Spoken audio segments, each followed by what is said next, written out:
Bienvenue à Lanzarote. Bienvenue à Lanzarote, elle a dit. Notre dernière île de notre périple. On n'a plus que 7 jours sur cette magnifique île, en tout cas qui a l'air magnifique. Là, on vient de la découvrir avec un coucher de soleil superbe qui s'est couché sur les montagnes là derrière. Ça ressemblait un petit peu à Fuerteventura, mais il y avait de nouveau un... Ouais, c'était très très beau. Ouais, donc, je vois que ça t'enthousiasme beaucoup. Ça m'enthousiasme énormément. T'as l'air vachement plus au taquet que sur la Gomera. Oui, mais j'ai moins mal aussi. T'as moins mal aux fesses. Mais ouais, ça ressemble pas mal à Fuerte, c'est rocailleux, volcanique, désertique. Et donc on se réjouit de visiter la suite de l'île. Il y a l'air d'avoir des choses très jolies à voir. On s'est un peu renseigné. Puis on va commencer dès demain.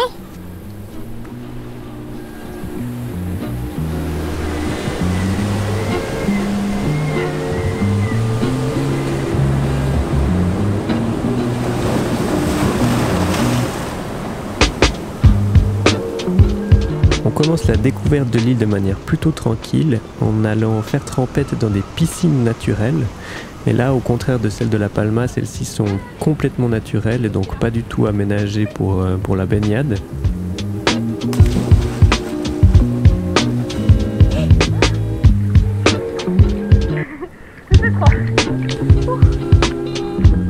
Et là, encore une fois, on est complètement seul, il n'y a personne à l'horizon, ce qui fait qu'on en profite pour juste passer du bon temps et apprécier le moment présent.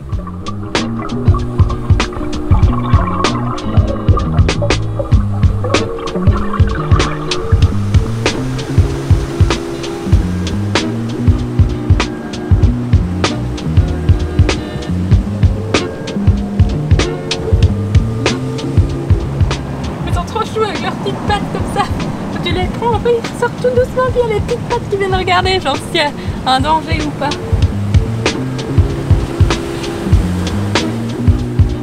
Un des trucs à ne pas manquer à Lanzarote, c'est le parc des volcans. En fait, le centre de l'île a été totalement recouvert par une énorme éruption et les paysages y sont spécialement lunaires. Et donc, en revenant de notre journée farniente, on est passé par la route panoramique et avec les lumières du soir, le spectacle était carrément pas mal.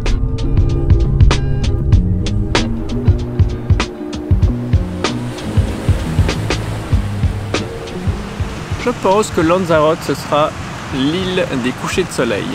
Pourquoi? Bah je sais pas, on a commencé par un coucher de soleil le premier jour. Deuxième jour, de nouveau. On est pile bien placé. Ouais. Côté ouest. Oui.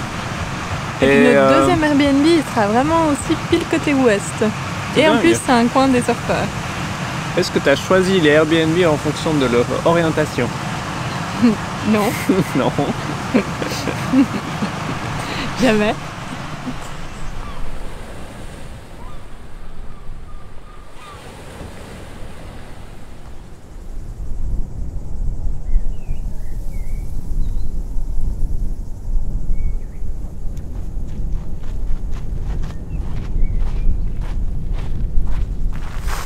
Qui dit Lanzarote dit paysage magnifique volcanique. On en a déjà eu un petit aperçu hier en voiture, mais aujourd'hui c'est la première fois qu'on vient s'y balader.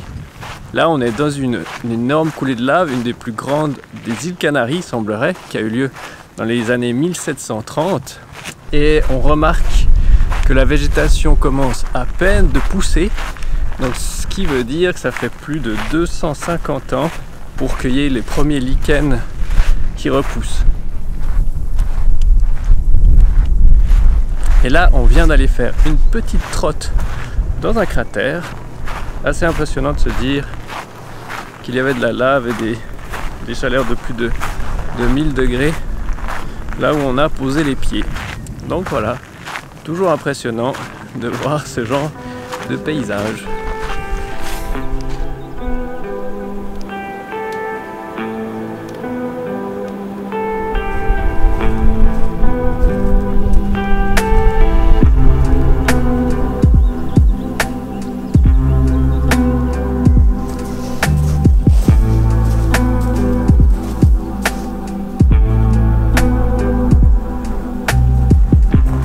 Et on finit notre journée avec l'ascension de la montagne, Montaña Negra, pour aller voir le coucher de soleil.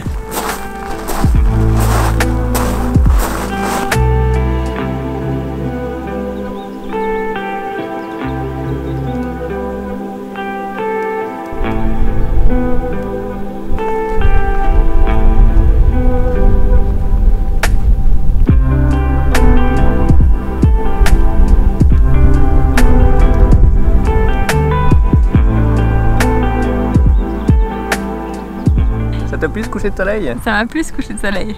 On l'a mérité parce que la montée était rude, mais par contre il était très beau, avec vraiment la vue sur tous ces volcans, c'était sublime. Ça valait le coup donc. Ouais, beaucoup. J'ai aussi trouvé chouette. Alors c'est bien. Le problème c'est qu'il était là, hein, pendant 3 minutes il a passé les nuages et puis après, youp, il a disparu. Bah, il a disparu dans d'autres nuages. Ouais, C'est vrai que c'était un peu triste. On n'a pas eu vraiment tout le soleil qui est descendu. Moi c'était quand même très beau. On se contentera de ça. Avec des très beaux nuages roses un peu partout. Voilà, on est content une fois de plus. Il faut qu'on y aille. Il fait froid. C'est clair.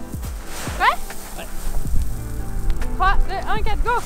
Et ce qui nous avait pris 1 heure à monter, on le descend en 5 minutes. Elodie a oublié son sciatique douloureux et on dévale droit en bas comme des gamins la pente de gravier. Et c'est vraiment trop cool.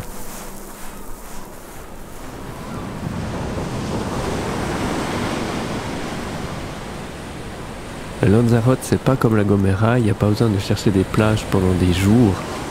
C'est super facile de trouver des eaux turquoises du sable blanc. Par contre, comme c'est hyper touristique, il faut parfois quand même payer l'entrée. Sacrifice que l'on est prêt à faire si c'est pour avoir une crique pour nous tout seuls.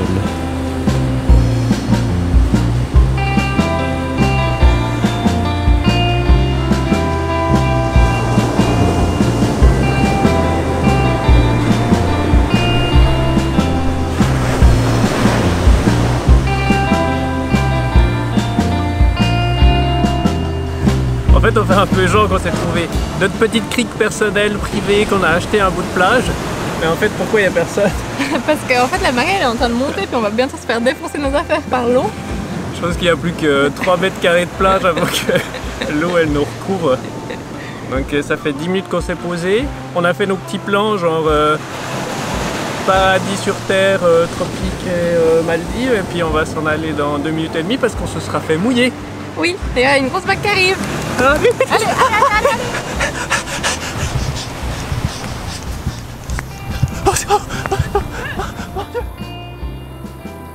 Après avoir échappé de justesse à la noyade, il est temps pour nous de changer d'horizon et de partir direction le nord de l'île.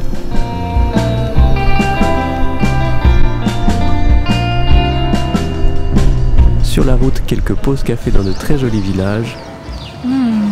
Bon ce café. Ce café italien, parfait.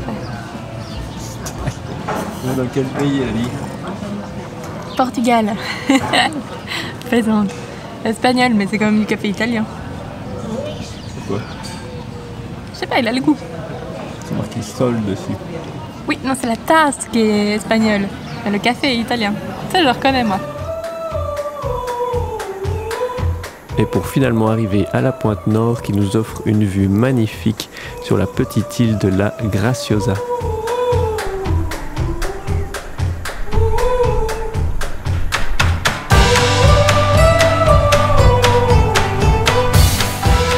Bon, on vous présente la vue du pauvre. C'est la vue qui est gratuite par rapport. Pour 10 € qu'on doit payer si on veut aller au Mirador qui est 50 mètres plus loin. Donc on a bien choisi. On pensait que la vue allait être pourrie parce que, ben voilà, on pensait qu'il fallait payer pour avoir la vue, mais la vue est gratuite aussi ici. Elle est très belle. Elle est très belle, on est très contents.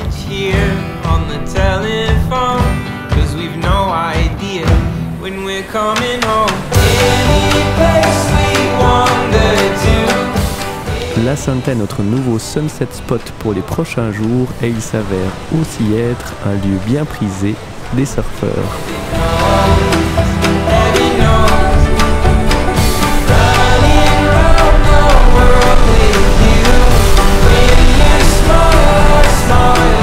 Aujourd'hui, comme tous les soirs, on vient regarder le coucher de soleil. Qu'est-ce qui nous est arrivé? Pas de coucher de soleil. Il n'y a pas de coucher de soleil, mon Dieu! Mais à la place, on regarde les surfeurs se faire malmener par les vagues. Et moi, je suis bien content d'être pas dans l'eau, de les regarder de loin et de les filmer.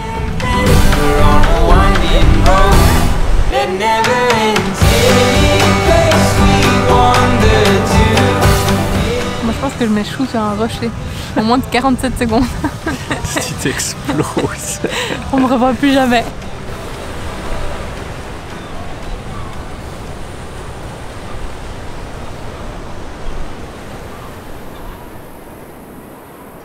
Le lendemain, on retourne à notre pointe nord de l'île parce qu'on avait vu le jour d'avant une plage perdue au pied des falaises. Et comme on est bien friand de ce genre d'endroit, on oublie les mots d'eau d'Elodie et on se lance. Objectif de cette belle journée, c'est de rejoindre une plage qui n'est accessible qu'à pied. On a posé la voiture au sommet de la falaise et maintenant on n'a plus qu'à descendre 360 mètres de dénivelé pour y arriver. Ce qui est cool, c'est qu'il y aura... Oh waouh! C'est qu'il y aura une très très belle vue, la même vue qu'on a vue hier sur l'île de la Graciosa. Et Elodie, est-ce que ton sciatique va mieux? Alors non, je me suis fait traiter aujourd'hui par un ostéo. Alors je suis complètement crevée, mais on espère que ça va aller mieux. Il m'a remis droite en tout cas.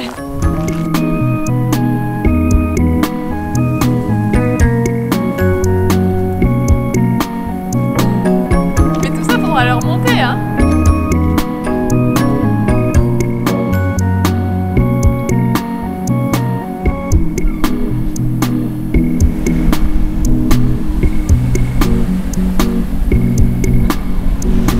On est à Loud.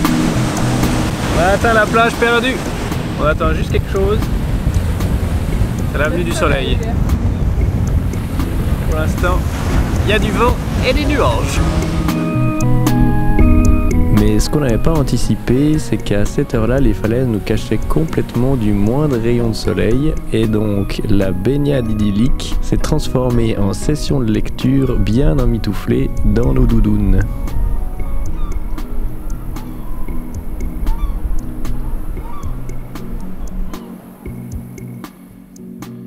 Et il est bientôt temps pour nous de dire au revoir aux Canaries après plus de 6 semaines de voyage.